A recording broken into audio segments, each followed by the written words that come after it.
રાજકોટના ઘણા બધા મંદિરે મેં હનુમાન ચાલીસા અર્થ સાથે બોલી છે, તેમજ સ્ટેજ પ્રોગ્રામ પણ મેં કર્યા છે. સદભાવના વૃદ્ધાશ્રમના લાભાર્થે જે રામકથાનું આયોજન કરવામાં આવ્યું હતું, જેમાં મેં 150 થી વધારે વિડીયોની સેવા આપેલી છે.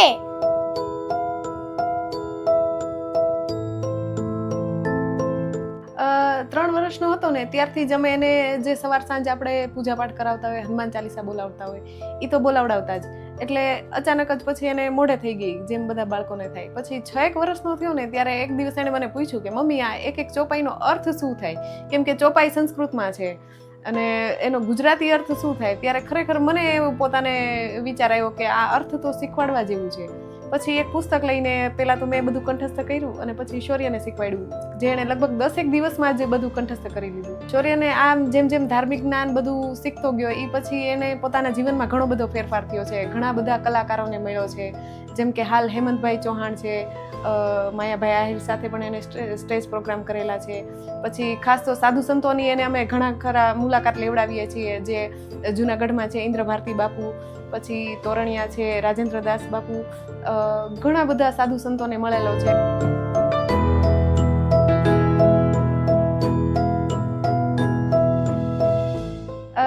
શૌર્યને રમત ગમતમાં તો રસ છે જ, પણ ધાર્મિક જ્ઞાન કંઈ પણ આપીએ ને તો એ જલ્દીથી યાદ કરી લે છે. એટલે અમને પણ એવું છે કે કંઈક તો બાળકમાં એવું અલગ છે કે એને ધાર્મિક જ્ઞાન પોતાને લેવું છે.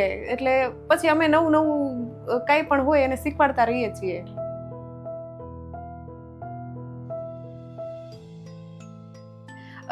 મારું બધા વાલીઓને એટલો જ સંદેશો છે કે આપણે બાળકોને વધારેમાં વધારે ધાર્મિક જ્ઞાન આપવું જોઈએ.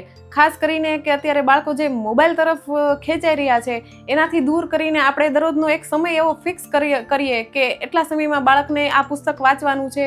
અને ખાસ તો બધા શ્લોકો અર્થ સાથે શીખવાડીએ કે જેથી બાળકને ખ્યાલ આવે કે આપણે ભગવાનને શું પ્રાર્થના કરીએ છીએ. મારું નામ શૌર્ય કાકરેજા છે. હું 3જા ધોરણમાં આવ્યો છું. મારી એજ 8 વર્ષ છે. આજે હું તમને ભગવાન શ્રી રામની 40 પેઢીના નામ જણાવીશ. જય શ્રી રામ.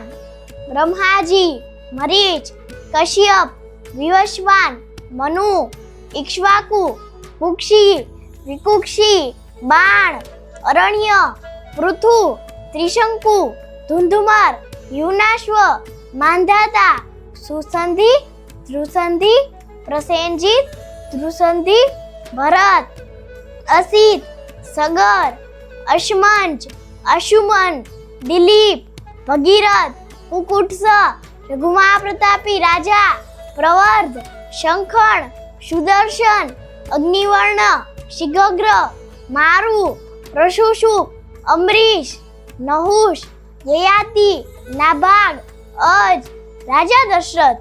રાજા દશરથના 4 પુત્ર ભગવાન શ્રી રામ, ભરત, લક્ષ્મણ, શત્રુઘ્ન.